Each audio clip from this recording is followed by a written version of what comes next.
네, 성도 여러분 안녕하세요. 반갑습니다. 저는 안건상 교수이고요. 조금 충신신학대학원 성교신학 교수로 있습니다. 오늘부터 8주간 여러분들하고 선교적 성경 읽기라는 주제로 이제 공부를 하게 될 텐데요. 주로 제가 쓴 책 선교적 성경 읽기를 중심으로 여러분들에게 소개하는 방식으로 강의를 진행하도록 하겠습니다. 오늘은 첫날이고 첫 번째 시간인데 일단은 선교적으로 성경을 읽기 위해서는 그 개념을 이해하는 게 필요하겠죠. 그래서 오늘은 기초 세우기를 다뤄보려고 합니다. 선교적으로 성경을 읽기 위해서는 선교의 의미가 무엇인가를 정의하는 일이 선행돼야 되겠죠.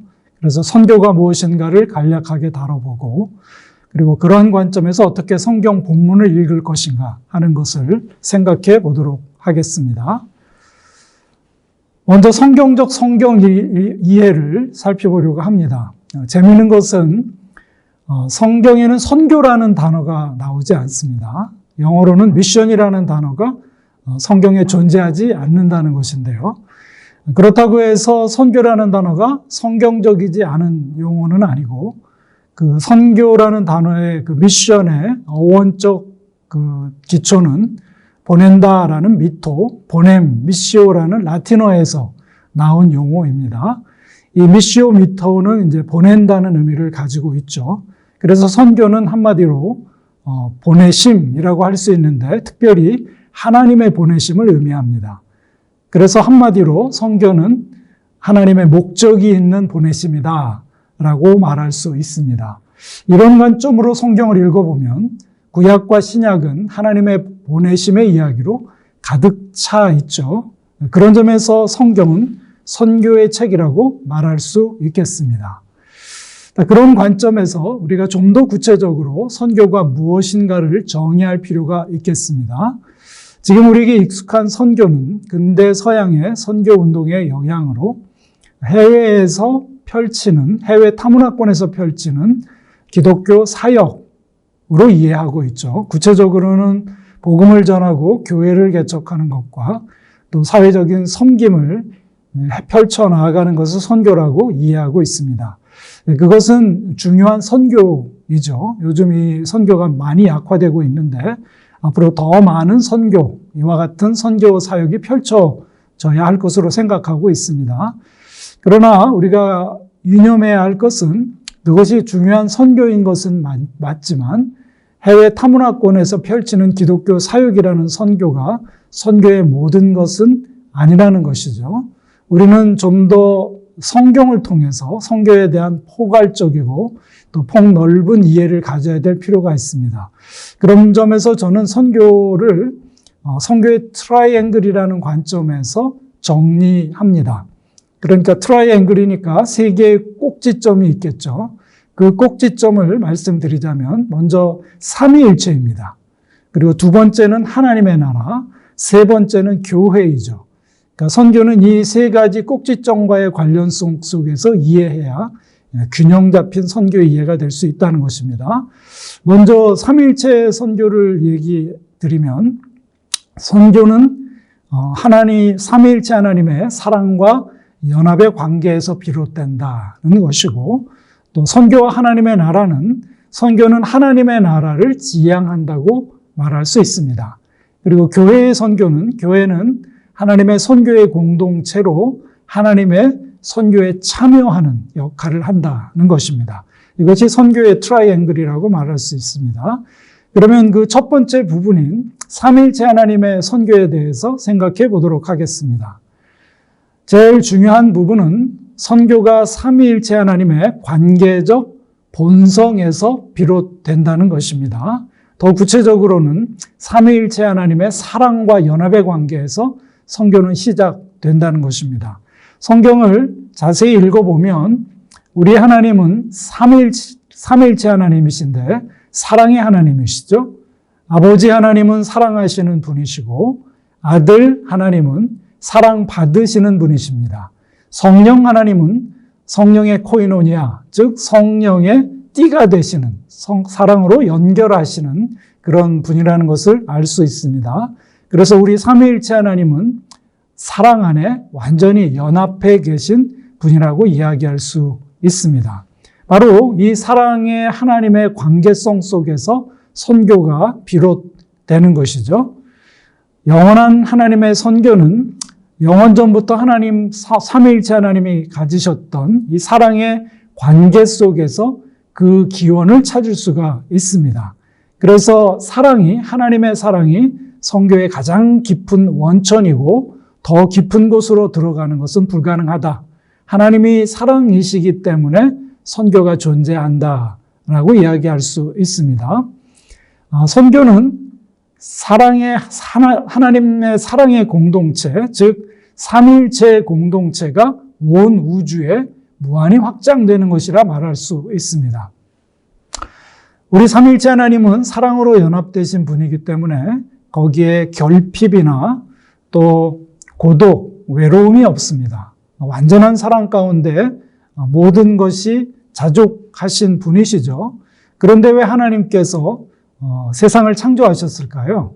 그것은 바로 하나님의 사랑의 속성 때문에 그렇습니다.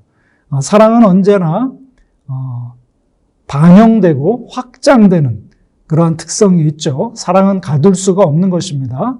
그래서 하나님께서 세상을 창조하심으로 창조의 대상을 만드셨고 특별히 하나님의 형상을 닮은 사람을 창조하심으로 그 사랑의 관계를 반영하고 확장하기를 원하셨던 것입니다.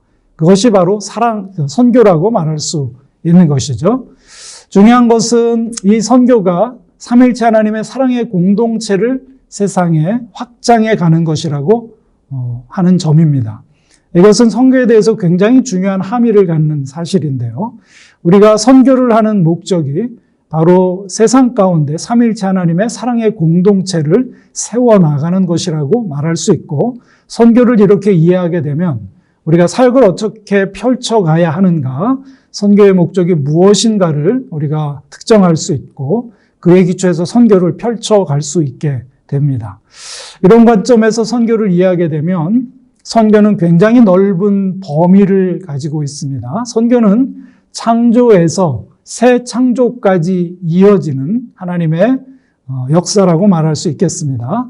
하나님의 창조도 이제 선교입니다. 그리고 인간의 타락으로 말미암아 이 세상의 질서가 훼손되었는데 그 온 피조물을 구속하시는 것도 그리고 그것을 회복하시는 것도 하나님의 선교라고 말할 수 있고요. 궁극적으로는 새 창조를 완성하는 것이 선교라고 말할 수 있습니다. 창조 때 하나님께서 가지셨던 계획과 설계를 구속과 회복을 통해서 새 창조에 완성하시는 일련의 과정 모든 것이 하나님의 선교라고 이야기할 수 있습니다. 그리고 선교의 궁극적 목적이 있는데 그것은 하나님의 영광이죠. 온 세상 가운데 모든 사람들이 하나님의 이름을 받아들이고 여호와에게 영광을 돌리는, 그래서 세상 가운데 하나님의 영광이 가득하게 되는 것, 그것이 바로 선교의 목적이라고 이야기할 수 있겠습니다. 이제는 이러한 선교적 관점에서 우리가 이제 성경을 살펴볼 필요가 있겠죠. 그러기 위해서는 성경이 어떤 특성을 가지고 있는 책인가를 살펴보아야 하겠습니다. 성경은 한마디로 하나님의 위대한 선교 이야기라고 말할 수 있습니다. 성경 속에는 여러 가지 장르가 존재합니다. 그래서 성경을 해석하는 가장 기본적이지만 중요한 원칙이 있는데 그것은 성경의 본문을 장르를 따라 읽는 것입니다. 성경에는 율법이라는 장르가 존재하고 또 역사, 또 시, 이야기, 편지, 계시와 같은 여러 장르가 존재하고 복음서도 하나의 특정한 장르라고 말할 수 있겠죠. 그래서 성경 본문을 읽고 그 뜻을 찾고자 할 때 우리는 성경을 장르를 따라서 읽어야 합니다.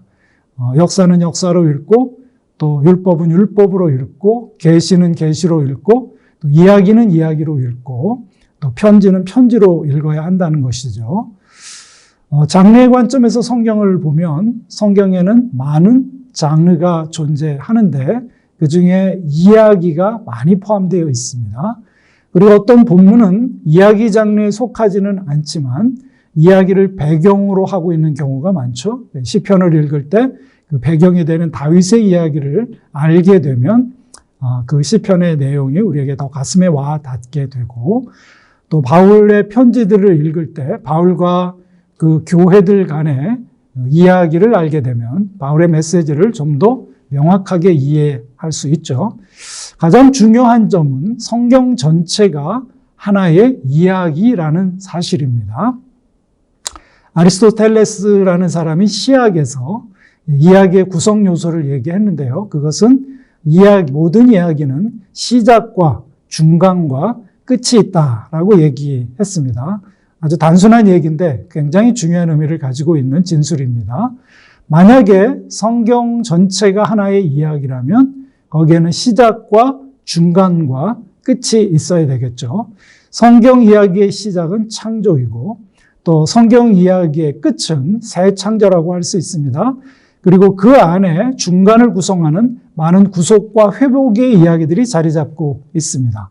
그 중에서 특별히 중요한 두 가지 역사적 사건이 있는데, 첫 번째 사건은 이스라엘의 출애굽 사건이고, 두 번째 사건은 새로운 출애굽이라고 할 수 있는 예수 그리스도 사건입니다. 예수 그리스도 사건은 구체적으로 성육신과 삶과 또 예수님의 고난과 사역, 그리고 십자가와 부활을 포괄하는 그러한 사건을 이야기합니다. 그래서 성경은 전체적으로 창조와 또 출애굽과 또 그리스도 사건이라는 구속의 이야기, 그리고 마지막 새 창조로 구성된 하나의 거대한 이야기라고 말할 수 있겠습니다. 저는 이것을 하나님의 위대한 이야기라고 부릅니다. 중요한 것은 성경의 모든 본문들이 이 하나님의 위대한 이야기의 일부로 자리 잡고 있기 때문에 성경 각 본문은 이 이야기, 선교의 이야기라는 관점에서 읽고 해석할 수 있다는 것이죠. 이것이 성경 해석에 있어서 대단히 중요한 원칙이고 또 핵심적인 과제라고 말할 수 있겠습니다. 제가 늘 마음에 감동을 받는 것은 이 하나님의 선교 이야기는 오늘 우리에게 계속 쓰여지고 있는데, 그래서 바로 우리의 작은 이야기를 가지고 하나님께서는 당신의 선교 이야기를 계속해서 써 가신다는 것이죠. 그래서 새하늘과 새 땅에서 종말에 우리는 우리의 이 작은 이야기들이 하나님의 이야기의 일부로 자리 잡음을 보고 또 그것에 감동하는 그런 시간이 있게 될 것이라는 것입니다. 자, 이제 그러면 좀 더 구체적으로 어떻게 성경을 선교적으로 읽을 것인가에 대해서 생각해 보겠습니다. 그동안 우리가 이제 그 선교를 펼치면서 성경을 사용해 왔는데 우리는 굉장히 빈약한 성경적 기초를 가지고 있었고 또 해석적으로도 문제가 많은 성경 해석을 해왔죠. 오늘날 우리가 익숙한 성교의 본문은 마태복음 28장 19절, 20절인데 이것을 전체 본문의 맥락에서 잘 해석하지 못하고 왜곡되게 해석을 해왔습니다.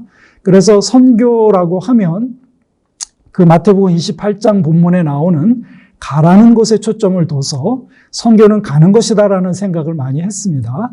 그래서 많은 사람들이 선교하기 위해서 해외 타문화권으로 갔고 교회는 선교 사역에 참여하기 위해서 선교사들을 해외 타문화권으로 보냈었죠.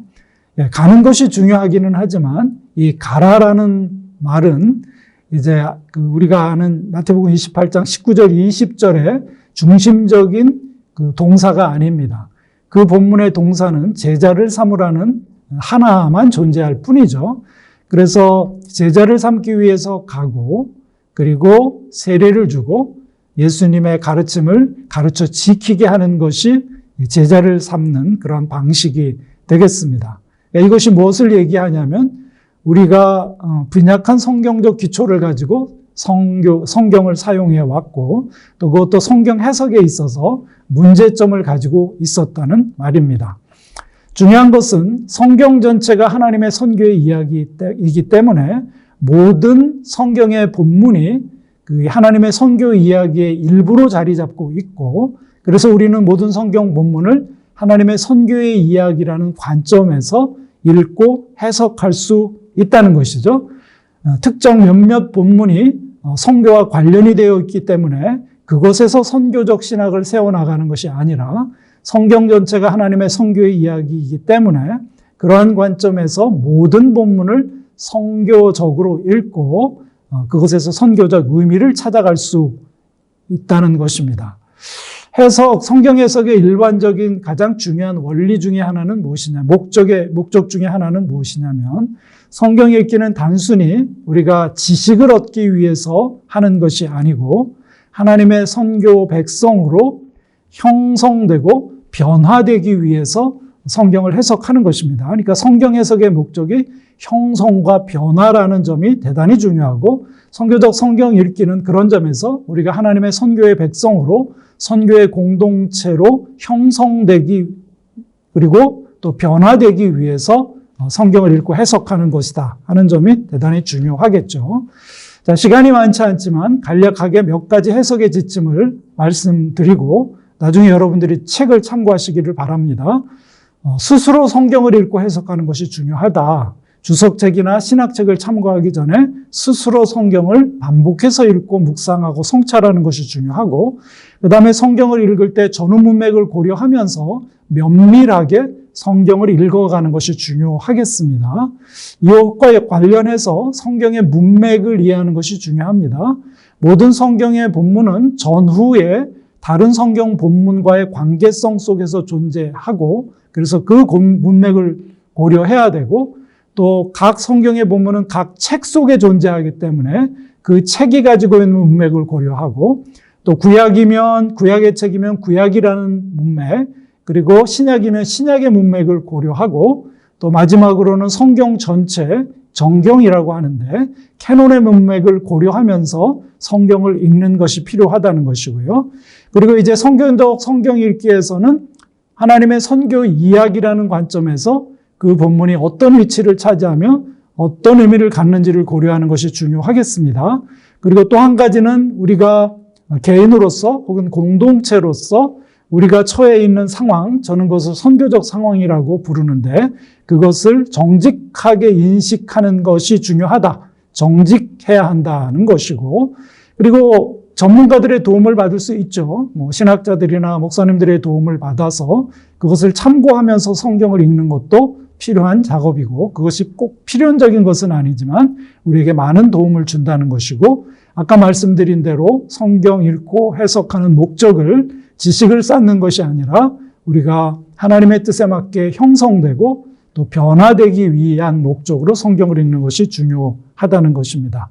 여기까지 강의는 마쳤고요. 여러분들의 나눔을 위해서 몇 가지 질문들을 제가 제시해 드리겠습니다. 첫 번째, 오늘 제가 해드렸던 강의를 통해서 선교에 대해서 새롭게 배운 바를 서로 한번 나누어 보는 시간, 같은 강의를 들었지만 서로 배운 점이 다를 수 있다고 생각합니다. 두 번째는 그동안 여러분들이 성경을 읽어 오셨는데 기존의 성경 읽기의 방식과 선교적 성경 읽기의 차이가 무엇인가 하는 것을 여러분들이 고려하시면서 한번 그것을 서로 이야기를 나눠보시면 서로를 통해서 많은 것을 배울 수 있겠고요.